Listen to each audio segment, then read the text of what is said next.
So I recently did a video on the lore of the Scroll of the Hero of Cinder City, and I have to say, that script was much easier to write than this one. The lore of the Obsidian Codex is a real head-scratcher, and it seems like it spans the entirety of the history of Natlan up until the time of the first Pyro Archon. Yeah, that's right. The lore of this artifact set ends after the ascension of the first Pyro Archon, which goes to show how far back in time this artifact set stretches. Now, besides the vast amount of time this lore seems to cover, I seem to have also stumbled across some, shall we say, disturbing themes in this artifact set. Namely, it seems like the ancient dragons are using the people of Natlan to experiment with eugenics. Yeah, we'll get there when we get there, but for now, I think I'll just go over to the artifact descriptions before diving into the creepy stuff. So, these artifact descriptions are interesting, because they all begin with a similar introductory paragraph, detailing how, during a certain era where many stories were never recorded or eulogized, something very vague happened. Let me give you an example. The Flower of Life states that in the days when the dispossessed divine envoy fell into realms devoid of light, and when the ruler newly returned destroyed the blasphemous citadel, many stories transpired that were never recorded or eulogized in human history. Now, that in of itself is very juicy lore-wise, because who is this divine envoy, and where did it fall to? There's a couple of answers, and I promise I'll get back to the whole shtick about this divine envoy, but in order to understand, we first need to pinpoint when exactly this event took place, and take a little detour. Let's look at the other artifact descriptions, and see what they have to say about this ancient era where many stories were never recorded in history. The Flower of Death notes that, in this era, wildfire consumed the roots of the world, and barbarian tribes sliced through the briars to open the mountains and woods. The Sands of Aeon notes that this era saw humans damming up the black tides with their very bodies, and during this time, the floating land and eternal night still walked separate roads. This era of time doesn't seem to be the most pleasant now, does it? It's clear that during whatever ancient era this artifact set is talking about, there has been a brutal war. The term Black Tide, specifically, reminds me of Forbidden Knowledge and the Abyss. Now, there are two notable moments in Tevat's history where there was a worldwide brutal war involving forbidden knowledge. The first is quite obvious, the Cataclysm of Conria. But I don't think this artifact set is talking about the Cataclysm. All things considered, the Cataclysm was quite recent in Tevat's timeline, and this artifact set seems to be talking about events in the distant past. But what war could we possibly be talking about in the distant past that involved forbidden knowledge? Well, the answer lies with the Second Throne, otherwise known as the Second Who Came. Yes, I'm positing that these introductory paragraphs are talking about the era of the war with the Second Throne. The details just line up. For example, the divine envoy that fell to the realm devoid of light? Well, it's generally assumed that the fall of the Moon Sisters and the Seelies happened around the time of the war with the Second Throne. This is because after the Celestial Nail fell in Selvindignir, or modern-day Dragonspine, the Seelies ceased to interact with humans, and the Celestial Nail fell on Dragonspine during the war with the Second Who Came. Additionally, the mention of a black tide? In the Flower of Paradise Lost artifact set, Nabu Malikata mentions that the Second Who Came brought about plagues, illusions that could break through shackles to the land, and rising tides of delusion. That sounds suspiciously like forbidden knowledge, and that would match up with this artifact description of a black tide quite well. As for the wildfire that apparently consumed the roots of the world, well, I'm pretty sure this is a new piece of information. My gut is telling me that this has to do with the fact that Natlan has weak ley lines. Perhaps the ley lines under Natlan literally burned sometime in the past. We did have that shot in the Fatui trailer of Dottore burning down Irminsul, but that's just baseless speculation. We've gone through 3 of the 5 introductory paragraphs in these artifact descriptions. That just leaves the Goblet and the Circlet, which I will talk about later in this video, because I believe the introductory paragraphs of those happened sometime after the war with the Second Who Came, but not by much. We'll get there when we get there. In the meantime, let's get to the bulk of the descriptions of the artifact. We have a lot to go through. The Flower of Life is called The Reckoning of the Xenogenic, and here we fast forward from the introductory paragraph's description of the war against the Second Throne. We learned that after the war against the Second Who Came, the Vishaps who were lucky enough to have survived the war enjoyed freedom under the rule of Xiaoquatl, a dragon king who might have been the Pyro Sovereign. However, Xiaoquatl was poisoned by abyssal knowledge after the war, and some of the Vishaps living under his rule began to take violence for the rule of law. A dragon by the name of Waxaklakun Ubakan, who would later be known as the Sage of the Stolen Flame, left the city of Xiuquatl and took with him a primordial kindling known as phlogiston. In the artifact description, he was called a human in air quotes, and I don't think that means anything particularly interesting. It's just something that ties in with where the story of this sage is going. Waxaklakun Ubakan also predicts the future in this artifact description, stating, "I see a light fall upon the rootless earth, the dragons prostrating before their ruler's deathbed. I see great wisdom, great art, great civilization, and all shall perish. But endless cycles are the law of the world, and history will not cease on account of our sorrows. But tragic are my kin, for they see not how their folly serves to aid history's iron rule. Servants today shall be rulers tomorrow, past slaves shall be future masters.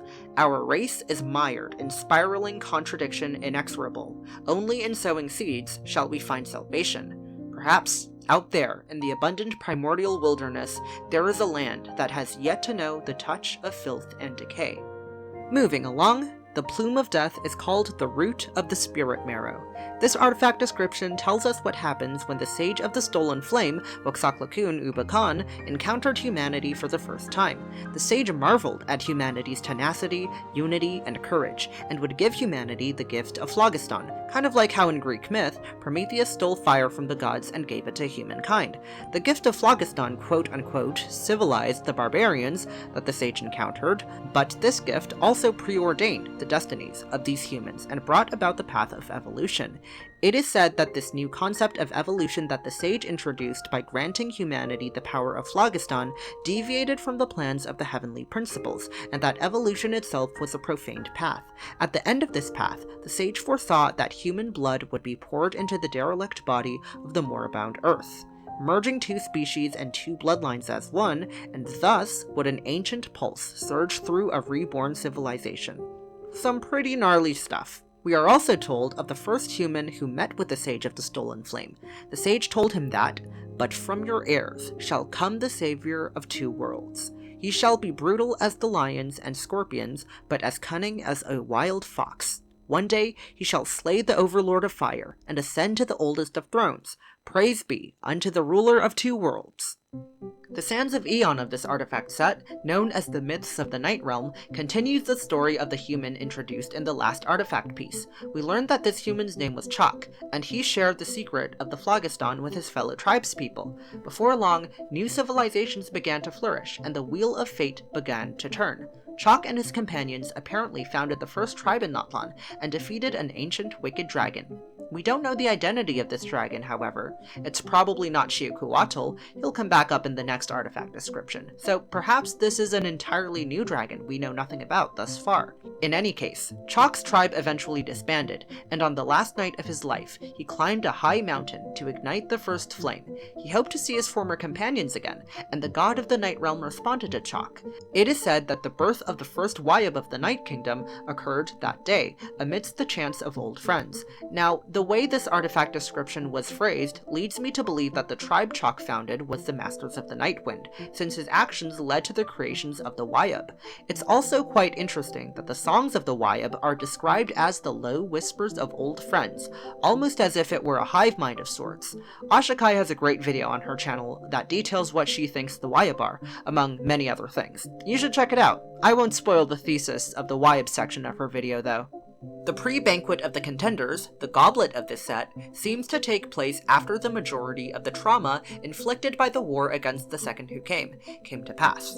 In this age, heroes fought each other for conquest, but many stories were still never recorded or eulogized in human history. This was the time where the Masters of the Night Wind lit bonfires tall enough to block out the sun and offered the blood of other species to their valiant ancestors and invisible deities. This was a time where a hero rode a tamed beast to a massive fortress with the guide of the tribal Wayab, and when the reptiles were imprisoned within this fortress of a city so ancient that none knew its builders. And the Sage of the Sacred Flame observed it all happening, being a silent observer. It's said that though the Wyab were not a part of the sage's plans, the path of evolution did not deviate, and the tribal heroes that this evolution had nurtured led to the birth of someone named Xbalanque, the strongest among all the tribal heroes, who was capable of ruling all the human tribes of Natlan. It's said that in this time period, Xiuquatl was a living corpse on the throne, and he could spit forth flames that could turn the sky red. However, the new king, Xbalanque, received the primal fire as a tribute for his ascension. On that day, the dragons bowed down before the overlord of two worlds, and the knowledge of countless years of civilization was given to him. For Xbalanque knew about the threat of the abyss, and neither Celestia or the dragon sovereigns would be enough to stop it.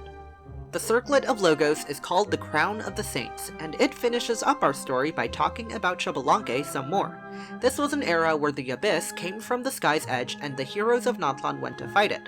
But, once again, apparently, many stories transpired in this time period that were never recorded or eulogized in human history. It is said that, in this time period, the ancient dragons became extinct, and that Xbalanque, an unprophesied champion, wore a crown woven from golden flowers, wielded a great blade of obsidian, and visited one tribe after another. The Wyab were initially hesitant to crown Xbalanque the Pyro Archon, but eventually agreed to it once they saw that Xbalanque was able to unite the tribes. All the while, the Sage of the Sacred Flame watched silently, and while he considered himself to be a master over evolution, he never imagined that those with strength would rise above the base instincts of conquest and slaughter. And with that, the lore of the Obsidian Codex comes to a close. Wowee, what an artifact set! We start with the era of the war with the Second Who Came, go into all the shenanigans surrounding the surviving bishops and Waxaklakun Ubakan, otherwise known as the Sage of the Sacred Flame, and end up with the ascension of the first Pyro Archon, Xbalanque. Yet something felt off when I first read the description of the artifacts. You folks, please tell me if I'm crazy saying this, but when I read the artifact description, all I could think of was, are the people of Natlan the results of eugenics? Like, is the Sage of the Sacred Flame a far more dubious character than we all initially thought? He was kind of portrayed as a hero in this artifact set, with the whole mythos of the civilizer of humanity surrounding him, but I want to dissect the darker parts of Waxaklakun Ubakan's story. Let's start with the parts where I am reminded of eugenics.